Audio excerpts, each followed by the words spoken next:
Good afternoon, my dear children. So, today in this video, we are going to start with the part B of our syllabus, that is Indian economic development. So, today we are going to start our Indian economic development with the chapter 1. So, the chapter name is Indian economy on the eve of independence. So, in this chapter, basically, we are going to discuss about the state of our economy in 1947, and also we will understand about the factors that led to the underdevelopment and the stagnation of the economy. So as you all know that India was under the British rule before independence, isn't it? So what was the situation? So our economy was very backward that time. It was not growing. So we will understand, after going through this chapter, we will understand what were the factors that were responsible for the underdevelopment and the stagnation of our Indian economy. Okay, moving on to the chapter. So the primary objective, so why we are studying this Indian economic development? Because we are studying this to make us familiarize with the basic features of our Indian economy and its development as it is today and in the aftermath of independence. Okay, so we are basically trying to familiarize us with the the features of our Indian economy. So because it is important to know so it is equally important to know something about the country's economic past. We should know about the country's past, even if we are learning about the country's present state as well as future prospect. So we should equally know about the country's past. So first we'll try to look the state of our economy, Indian economy, prior to country's independence. So before independence. So before independence, what was the situation of our economy? And on the basis of that only, we will form an idea of the various consideration that has shaped India's post-independence, after independence development strategy. So we'll try to see first history, then we'll, on the basis of that consideration, we'll try to know about the post-independence development strategy. So the structure of our Indian economy that you see today, it is not just of a current making. So it has its root that is stepped into the history. Particularly if you go back to the history of our Indian economy, you will see that the India was under the British rule, which nearly lasted for 200 centuries, isn't it? Which nearly So what happened was India was 2 centuries, okay, not 200, 2 centuries, okay, almost 2 centuries. So before India could finally got the freedom on 15th of August 1947. So the Britishers rule established in India with the Battle of Plassey. Okay, so after that the rule was started. The sole purpose of the British colonial rule in India was to reduce the country to being a raw material supplier for Great Britain owned expanding industrial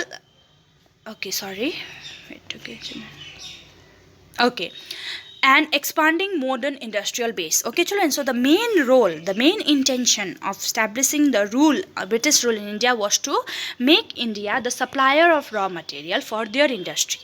So an understanding of this exploitative nature of this relationship is essential for any kind of assessment of the kind and the level of development which the Indian economy has been able to attain over the last 6.5 decades. So we need to understand this. Okay, so low level of economic development under the colonial rule. When India was under the British rule, colonial rule, so colonialism, where there are two countries, when one country will dominate over the another country. So at that time, when India was under the colonial rule, there was low economic development. So development means the overall aspect. With the income, we'll see other aspect also.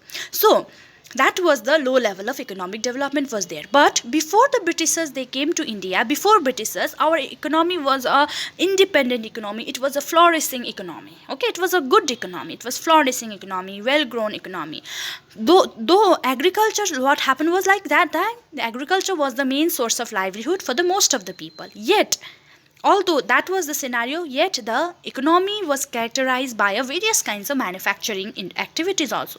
Industries was also there, okay, small. So India was particularly well known for its handicraft industries, okay, in the field of cotton, silk, textile, metal and precious stone, etc. So our product used to enjoy worldwide market based on the reputation of the best quality used and the high standard of craftsmanship that were shown in the product quality. Okay, it was highly reputed. Okay. So before the Britishers came, our country economy was like this. It was a flourishing economy. It was an independent economy. But as soon as the Britishers rule established in India, the policies, the economic policies pursued by the colonial government in India was concerned only with the promotion and the protection of their home country only, of their economic interests. So Britishers were not at all worried about the India and Indians. They were only looking for their own. Okay, so the such type of policies that Britishers they brought upon that drastically changed our structure of the Indian economy. So how it changed? They just transferred the country into supplier of raw material and the consumer of the finished industrial product from Britain. So India will be supplying the raw material, Britishers will be taking that raw material to Britain, producing there, and the finished product they will again sell back to the India at a higher price. So that was their main motive. Okay, and another thing was like the colonial government never made any attempt to calculate the national income and the per capita income of the country. So national income, you know, the overall income, and per capita income means the total income divided by the total population. Okay. So, but like colonial government was not at all interested to know the calculation of national income and per capita income. Some of the individual they attempted, but their result, okay, the result was conflicting and inconsistent result. Among the notable estimators, Dadabhai Naroji, William Digby, Findlay Siras, V.K.R.V. Rao, and R.C. Desai were the notable estimators.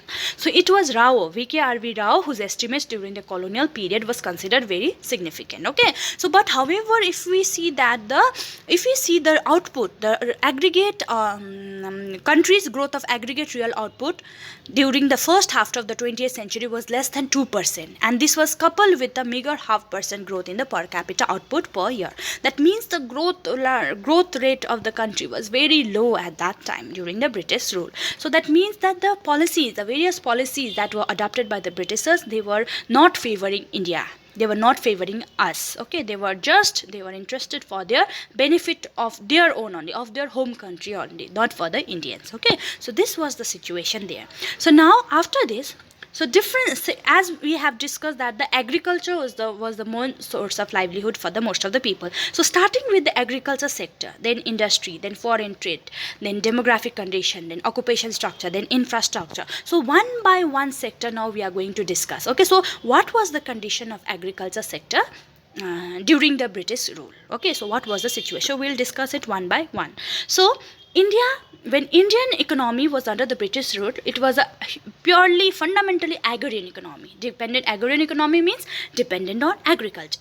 About 85% of the country's population lived in the villages and delivered livelihood or indirectly or directly from agriculture only.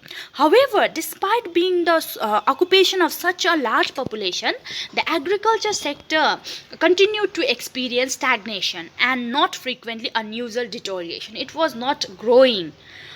Although this huge population were dependent on agriculture directly or indirectly for their livelihood, but this sector was not at all growing. It was stagnant. Okay, agriculture productivity became very low.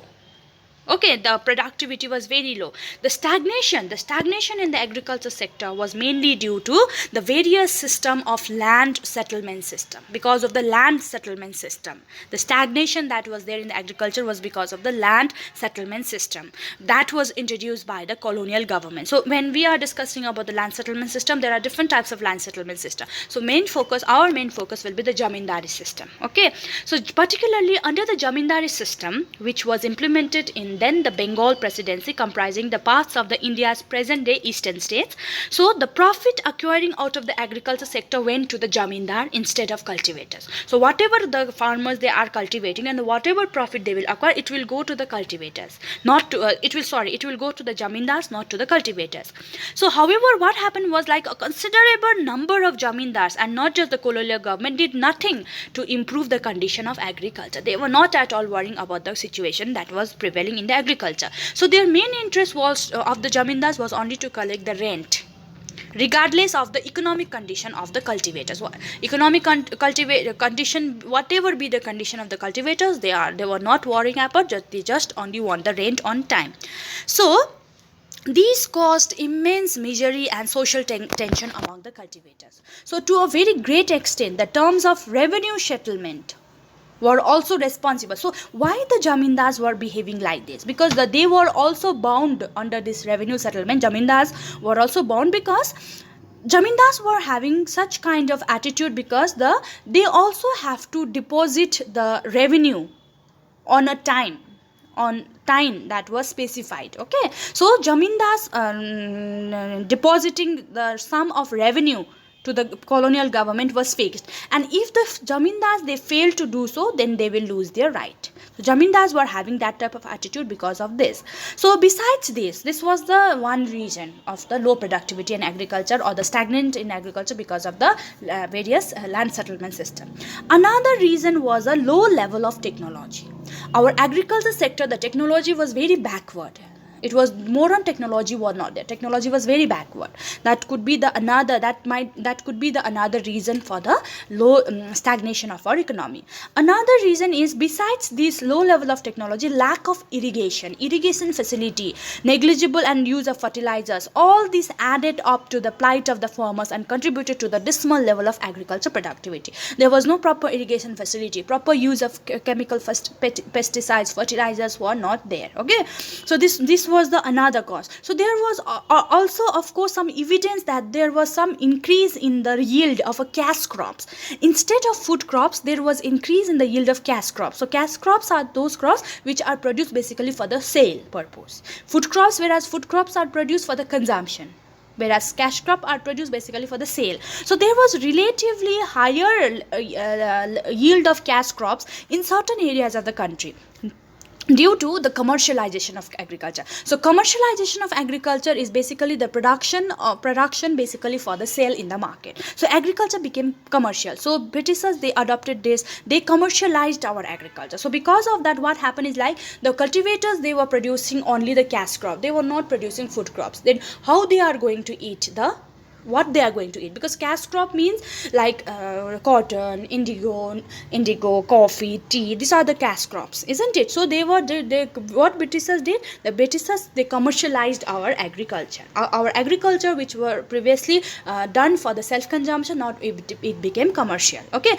but these kind of cash crop could hardly help the farmers in improve their economic condition, because instead of producing food crops, now they are producing cash crops. So what they are going to use? Okay, so these cash crops were ultimately being used by the Britishers back to their home. So despite some progress made in irrigation, India's agriculture was starved of investment in terracing, flood control, drainage and desalination of soil. Okay, so despite some progress was done in the irrigation system, but there was some other causes. Okay, like a proper investment facility was not there. Okay, so while a small section of farmer changed their cropping pattern from food crops to commercial crop, a large section of tenant, small farmers and sharecropper neither had the resources and technology nor had incentive to live in agriculture. Only some section of farmers, they were producing cash crop. Apart from that, most of the farmers, they were still there and they were facing the problem. So overall agriculture sector was a very poor condition was there. Okay, it was underdeveloped, it was very low productivity was there, it was stagnant, it was not going, the condition was very poor. Okay, so this was the overall situation of the agriculture sector during the time of the British rule. Okay, so there you can write the various reasons, like the productivity was low because of the jamindar system, revenue system, irrigation facility was not there, technology was backward, investment facility was not there, and there was another important factor, that is the commercialization of agriculture was there. Okay, so all these things aggregated up to make the condition much more worse. Okay, so this was the situation of our agriculture sector. Moving on to the industrial sector. as in the case of agriculture, so was also in the manufacturing. Like India could not develop a sound industrial base under the colonial rule. The country which were having the worldwide famous manufacturing activity, that country could not develop a sound industrial base under the colonial rule, under the British rule. Even as the country world famous handicraft industry was declined, they did the deindustrialization. Deindustrialization means decline of our handicraft industry. The world famous handicraft industry was declined. No corresponding model industrial base was allowed to come up to take the pride of place so long enjoyed by the former. So what the situation that was there before the British rule, they were not allowed to set up any industry in our country. Okay, so the primary motive of the colonial government behind this policy of the deindustrialization, you can call it deindustrialization means decline of handicraft industry. There was a twofold reason. One is the intention was first to reduce the India to the supplier of raw material, mere exporter of the raw material for upcoming modern industry in Britain, and second to turn to India into the market, sprawling market for the finished product of those industries, so that their continued expansion could be ensured to the maximum advantage of their home country. That means the main reason of this deindustrialization policy was to make India the exporter of raw material and the importer of the finished product that they will prepare in their home country, Britain, so that there will be the growth of their country only. So two main reason for the deindustrialization was that. Okay, so in the unfolding economic scenario, the decline of the indigenous handicraft industry obviously not only created the massive unemployment in India, but also a new demand in the Indian consumer market, which was now deprived of the supply of the locally made goods. So no doubt unemployment, huge people, they became unemployed when this industry was declined. But with that, what happened was the Indian market or the Indian consumers, they were not privileged to now have the locally produced goods. So they were just consuming the goods that are being produced in the Britain. Okay, so this demand was profitably met by the increasing imports of the cheap manufacturing goods from Britain. So this was the thing. Okay, so during the second half of the 19th century, what happened was modern industry began to take root in India. Slowly industry began to set up, but its progress remained very slow. It was slow. Initially, the development was confined to the setting of the cotton and jute textile mills. Initially, what development took place? The development of cotton and jute textile mills took place. The cotton textile mills, mainly dominated by Indians, were located in the western part of the country. If you see western part, so it's basically the Maharashtra, Gujarat, while the jute mills was dominated by the foreigners, who were mainly concentrated in the Bengal.